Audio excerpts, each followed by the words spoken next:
Empat. Masih tiga. Yang ketiga, masjid ini di bawah banyak ruangan, termasuk tadi saya masuk ruangan, saya sangka ceramah, rupanya makan. Ruangan. Lalu kemudian ada lagi ruangan. Tadi kami sholat di bawah, tapi imamnya tetap ngikut imam yang di atas. Dan ternyata Pak Gubernur Dr. Anwar Hafid menjelaskan, ruangan di bawah itu untuk kalian, wahai jombloan sejati. Mudah-mudahan yang belum ada jodoh ketemu dengan jodoh. Oh, banyak sekali yang belum jodoh. Apa hukum menikah di masjid? Apakah ini hanya anjuran Bapak Gubernur? Menikah di masjid itu sunnah. Kata Nabi, a'linu hadzal nikah. Kalau menikah jangan diam-diam. Kalau menikah jangan sembunyi-sembunyi. Ketahuannya karena CCTV. A'linu hadzal nikah, umumkan nikah, waj'aluhu fil masajid, buat akadnya di masjid, wadribu alaihi bidufuf, pukulkan duf, gendang, rebana. Jadi adik-adik yang hadir malam ini, kalian bernazar, nanti kalau saya ketemu jodoh, insyaallah nikahnya di masjid Baitul Khairat, insyaallah. Amin. Masya Allah, semangat sekali mereka. Nah, kalau menikahnya di masjid, mustahil ada perempuan yang berani buka aurat. Kalau nikahnya di masjid, tidak akan ada tamu yang datang pakai rok mini, pakai kain kurang 2 senti. Kalau nikahnya di masjid, tidak akan ada keyboard tunggal, keong racun, kucing garong, cinta satu malam, pulang-pulang berbadan 2 karena selimut tetangga. Kalau nikahnya di masjid, tempat yang paling suci adalah masjid. Yang sudah nikah, cukuplah sudah. Saya tidak mengatakan kalian pengecut, saya tidak mengatakan kalian penakut, hanya saja istri di rumah lebih berani. Jadi untuk anak-anak muda, nanti nikahnya di masjid. Masjid ini besar, biaya operasionalnya tinggi, tidak bisa hanya diserahkan kepada APBD. Kita tahu negara kita sedang efisiensi, maka dengan menikah sebulan 8 kali, hari Sabtu, hari Ahad, hari Sabtu, hari Ahad, hari Sabtu, hari Ahad, hari Sabtu, hari Ahad, 8 kali akad nikah. Satu hari 3 kali akad, pagi sekali, siang sekali, sore sekali, macam minum obat. Maka insya Allah uang pemasukannya itu ke masjid untuk biaya operasional. Jangan khawatir uangnya hilang. Kenapa? Karena Bapak Kajati dan Kapolda sudah siap. Jadi masjid ini dari awal memang sudah ditampilkan ke depan sehingga menjaga integritas. Tentang menikah di masjid, bagus, baik. Nanti kalau yang ada ngelapor, mahal nikah ini Pak Ustadz, nanti kita minta ke Pak Gubernur untuk membuatkan acara nikah massal, insya Allah. Setuju? Setuju mereka Pak. Saya khawatirnya kalau dibuka nikah massal, yang daftar malah yang udah nikah. Barakallahu lakuma wa baraka alaikuma wa jama'a bainakuma bi khair. Menikah di masjid tidak ada alasan pengantin laki-laki perempuan gak sholat. Kenapa? Di masjid, di tempat lain mungkin pengantin gak sholat. Di hotel Di hotel nggak kedengaran azan, di hotel nggak kedengaran imam. Tapi kalau nikahnya di masjid Baitul Khairat, begitu dengan azan, break semua sholat. Sekarang banyak pengantin baru di awal pernikahan sudah meninggalkan sholat. Ditanya sama mempelai laki-laki perempuan, nggak sholat, jamak takhir. Jamak takhir, zuhur, asar, maghrib, isya di jamak tahajud. Takhir apa ini? Baru di hari awal pernikahan sudah melalaikan perintah Allah. Baru di hari pertama suami istri sudah melalaikan Allah. Allah aja dia lalaikan, apalagi kamu. Tapi kalau akadnya di masjid, maka ini masjid tidak hanya sekedar tempat sholat, punya auditorium, punya tempat berkumpul, sehingga tidak khawatir ada orang meninggalkan sholat, ada orang melakukan maksiat, ada orang melakukan perbuatan. Saya tidak menyalahkan hotel. Saya sampai hari ini kalau buat acara ada juga di hotel, tapi di masjid insya Allah uangnya berputar kembali ke masjid. Berikutnya yang kelima. Sekarang orang datang ke masjid hanya sholat, selesai. Di mana bisa baca buku? Ternyata di bawah ada perpustakaan.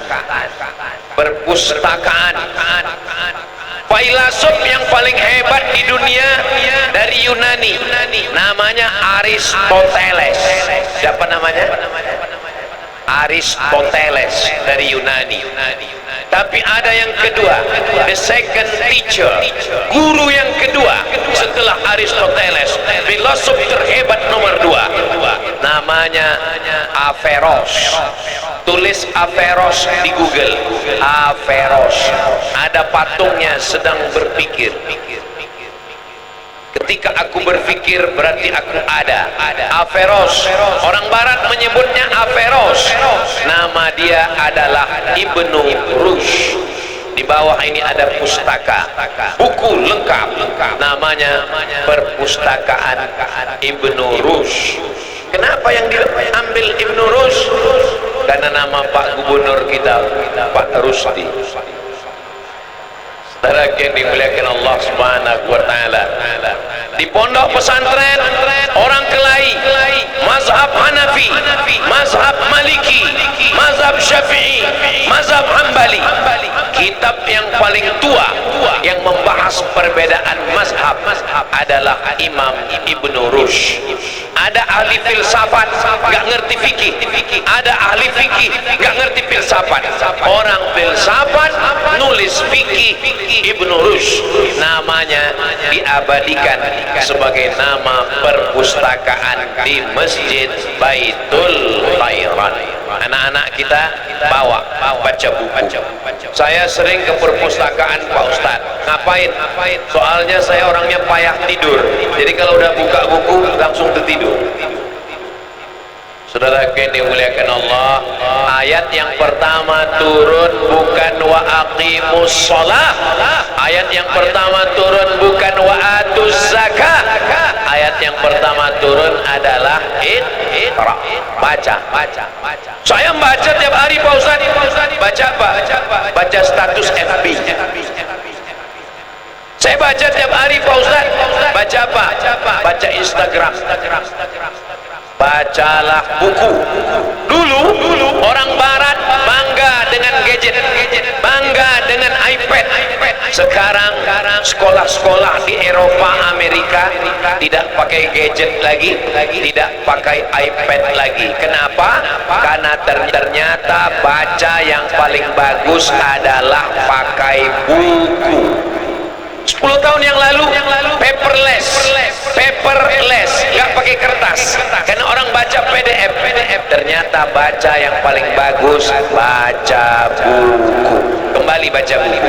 Sekolah-sekolah di Jepang, di Korea, di Amerika baca buku lagi. Alhamdulillah di bawah sudah ada perpustakaan buku. Tidak ada alasan masyarakat Palu tidak baca buku. Saya nggak bisa beli buku, saya nggak ada uang beli buku. Perpustakaan tidak disuruh beli buku, tinggal datang baca buku. Hari Sabtu, hari Ahad, hari libur baca buku. Masuk waktu azan, sholat, habis sholat turun lagi baca buku. Buku yang sudah dibaca disusun rapi dengan baik.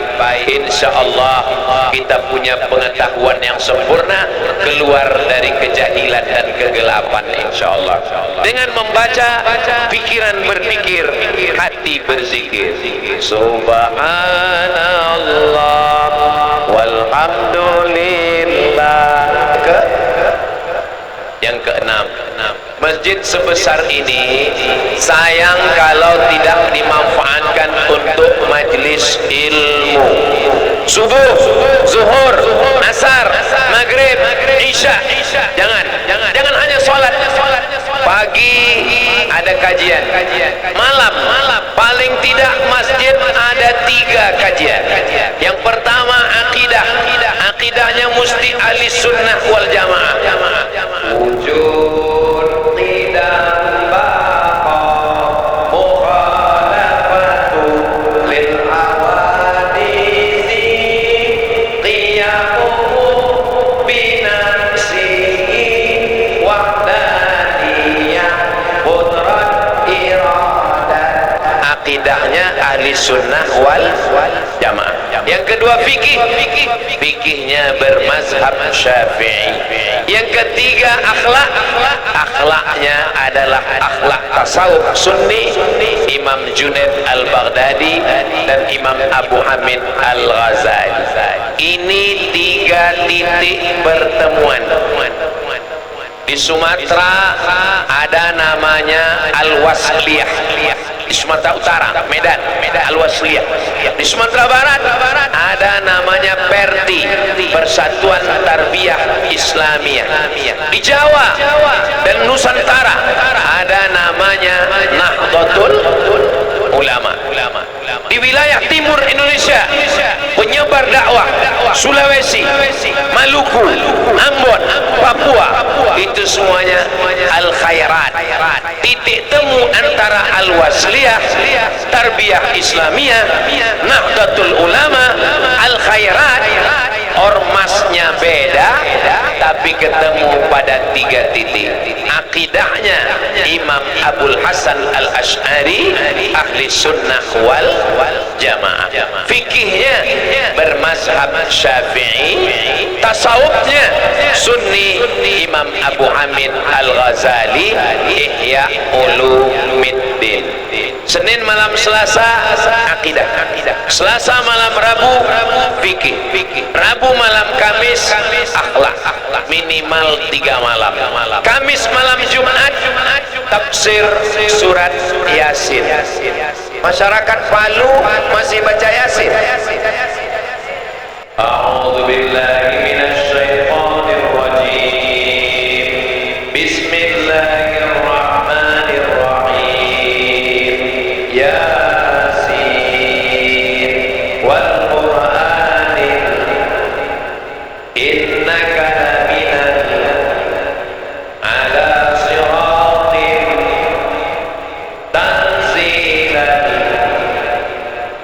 Innama amruhu idza arada syai'an ay yaqula lahu fasubhanalladzi biyadihi kulli syai'in wa ilaihi.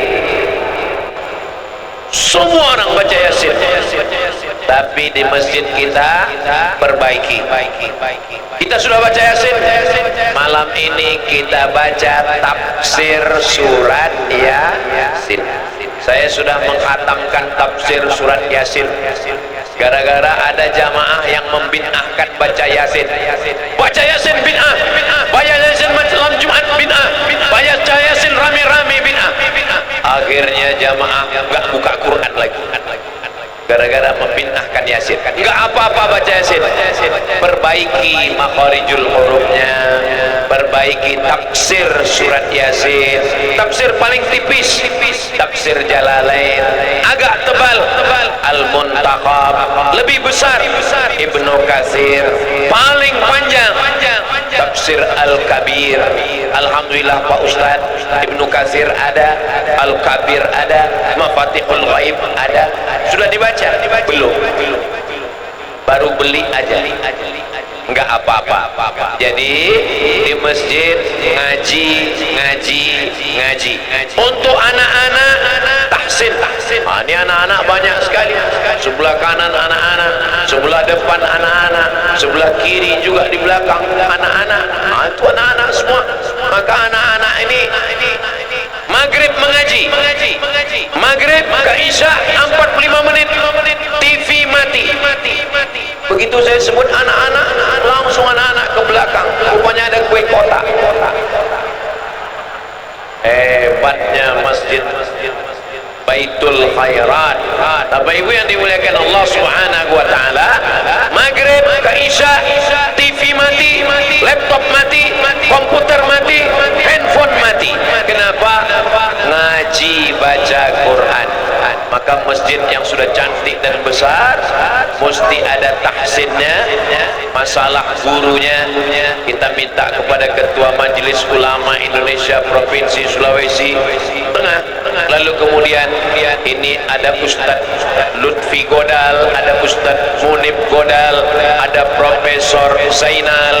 Tentu mereka punya sahabat-sahabat yang ahli fikih, yang ahli tafsir, yang ahli tasawuf, yang ahli filsafat, sehingga diadakan pengajian. Tabligh akbar penting, tapi Abdul Somad tabligh akbar di Masjid Raya. Saya di masjid ini baru 2 kali tabligh akbar. Pertama 2018, sekarang 2025. Berarti sekali lagi nanti yang ketiga 2032. Karena memang siklusnya 7 tahun sekali.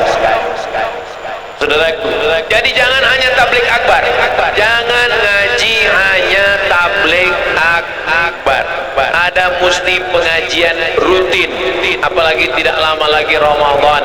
Maka di bulan Ramadan buatkan pesantren kilat.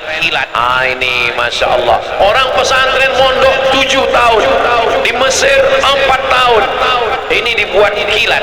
Kenapa disebut pesantren kilat? Karena cepatnya secepat kilat. Baca ayatnya pun kilat. Selesai. Saking kan cepatnya. Ini mesti ada ngaji. Berikutnya adalah yang ke-7. Saya sebetulnya ingat, cuman ngetes aja nih jamaah ini masih ingat atau sudah hilang ingatan. Berikutnya yang ke-7, tanggal 25 saya datang ke Palu.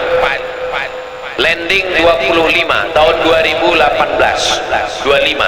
Tanggal 26 saya tabligh akbar di masjid di luar, tidak di dalam, di luar.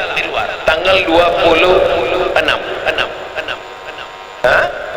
Masjid Agung waktu itu namanya, 2018. Tanggal 2 hari setelah itu terjadilah musibah. Inna lillahi wa inna ilaihi raji'un. Saya dikirim gambar. Beberapa hari membawa teman-teman, membawa beras, ditunjukkanlah Ustaz Abdul Somad, lihat, itulah Masjid Agung tempat Ustaz ceramah dulu, buahnya hancur. Tapi masyarakat Palu, masyarakat Sulawesi Tengah, kubah boleh hancur, tapi hatinya tidak hancur. Bagaimana masyarakat Palu, masyarakat Sulawesi Tengah membalas kubah yang hancur? Dibalasnya dengan membangun masjid yang bangunannya kubah semua. Dulu yang hancur, seakan-akan dia mengatakan, wahai bencana alam, kau bisa menghancurkan kubah. tapi tidak bisa menghancurkan semangat kami. Kau bisa meluluh lantakkan Kubah, wahai tsunami, wahai gempa bumi, tapi Kubah yang hancur diganti dengan Kubah terbesar yang mendapat penghargaan nasional dari Museum Rekor Indonesia, MURI. Seakan-akan masjid ini memberikan pesan.